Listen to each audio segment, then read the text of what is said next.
आणि त्याच्यानंतर त्यांनी पालिकेत होऊन नगरसेवक पदापासून नागपूरच्या महापौरपदी मुख्यमंत्री पदाची शपथ घेणारे देवेंद्रजी हे महाराष्ट्राचे दुसरे सर्वात तरुण मुख्यमंत्री पदाची शपथ घेतली होती।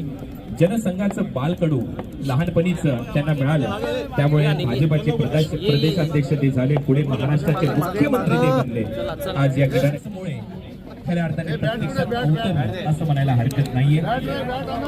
देवेंद्रजींच्या राजकीय कारकिर्दीची सुरुवात आणि त्याच्यानंतर त्यांनी पालिकेत होऊन नगरसेवक पदापासून नागपूरच्या महापौरपदी आनंद ते घेत आहेत। दुसऱ्या बाजूला आपण पाहतोय यांना ठरेल आणि त्याचमुळे त्यांचीच पटणेबाजी 1999 पासून विधिमंडळात आमदार समितीचे सदस्य, सार्वजनिक उपक्रम समितीचे सदस्य अशी अनेक कामे केलेली आहे। सध्या मैदानामध्ये आनंद घेत आहेत या क्रिकेट। अनेक पुस्तकं देवेंद्रजी फडणवीस, त्याचबरोबर जगातले अनेक पुरस्कार देवेंद्रजी फडणवीस साहेब यांनी मिळवलेले आहेत।